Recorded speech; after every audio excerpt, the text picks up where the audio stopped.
सच और झूठ के परे कोई दुनिया होगी, लेकिन राहुल गांधी और उनके नैरेटिवकारों के लिए तो केवल झूठ की दुनिया ही है। ऐसी झूठ की दुनिया कि ये अब सुप्रीम कोर्ट के सामने भी झूठ बोलने से भी नहीं कतराते।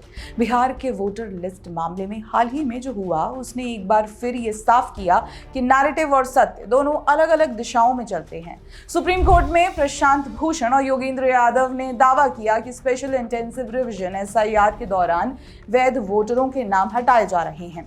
कोर्ट ने पूछा, सबूत क्या है? उत्तर में 20 हल्फनामे जमा किए गए। पहला ही हल्फनामा झूठा निकला। क्या इसी कारणवश राहुल गांधी बिहार इलेक्शन से गायब हो कोलंबिया घूम रहे हैं? क्या इसलिए अब तक गांधी ने कोई हल्फनामा फाइल नहीं किया है? कोलंबिया से एक फन याद आ गया है। वहां शकीरा की हिप्स झूठ नहीं बोलती, लेकिन हमारे वरिष्ठ युवा नेता लाइज।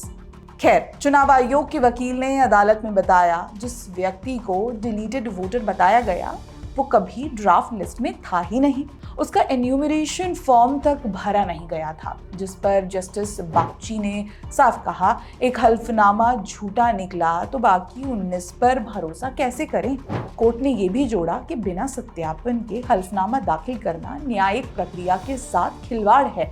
राहुल गांधी कुछ दिन पहले प्रेस कॉन्फ्रेंस में बोले थे, वोटर लिस्ट से नाम गायब किए जा रहे हैं, चुनाव आयोग डेटा छिपा रहा है। और कुछ ही समय बाद वही बात प्रशांत भूषण अदालत में लेकर पहुंचे, हल्फनामे के रूप में, तथ्यों के रूप में।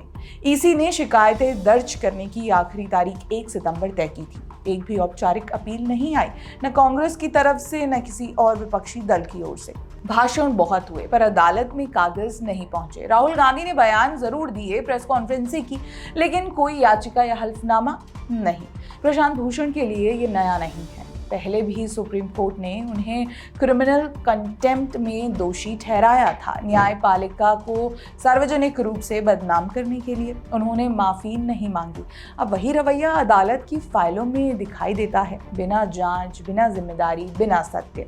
बिहार एसआईआर केस सिर्फ एक फर्जी हल्फनामे की कहानी नहीं है। पहले सीएसडीएस ने वोटर फ्रॉड का क्लेम किया, जिस पर राहुल गांधी ने बिहार चुनावों के ठीक पहले वोट चोरी का नैरेटिव गढ़ा। लेकिन जब संजय कुमार ने खुद कहा कि डेटा पढ़ने में गलती हुई, तब भी शोर जारी रहा। ये केवल शोर नहीं है, क्योंकि ना हल्फनामा दायर किया गया और ना ही चुनाव आयोग के साथ एसआईआर पर कोई अपील फाइल की गई। करेंगे भी कैसे? अब भरी अदालत में झूठ पकड़ लिया गया है। कभी आरोप लगता है कि वोटर का पता 0 नंबर घर में है। कभी कहा जाता है कि एक मतदाता के 2 नाम हैं, लेकिन जब चुनाव आयोग ने डेटा ऑडिट किया तो वही झूठ वहीं खुल गया। फिर भी नया दिन, नया बयान, यही चक्र चलता रहता है।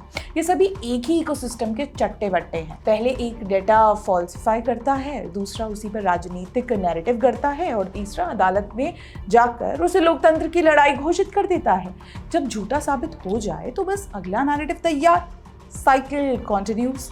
सच की लड़ाई में जब झूठ ही दस्तावेज बन जाए तो अदालतें भी अखाड़ा बन जाती हैं। और शायद यही उस इकोसिस्टम की असली उपलब्धि है, जहां झूठ अब नैरेटिव नहीं, प्रोफेशन है।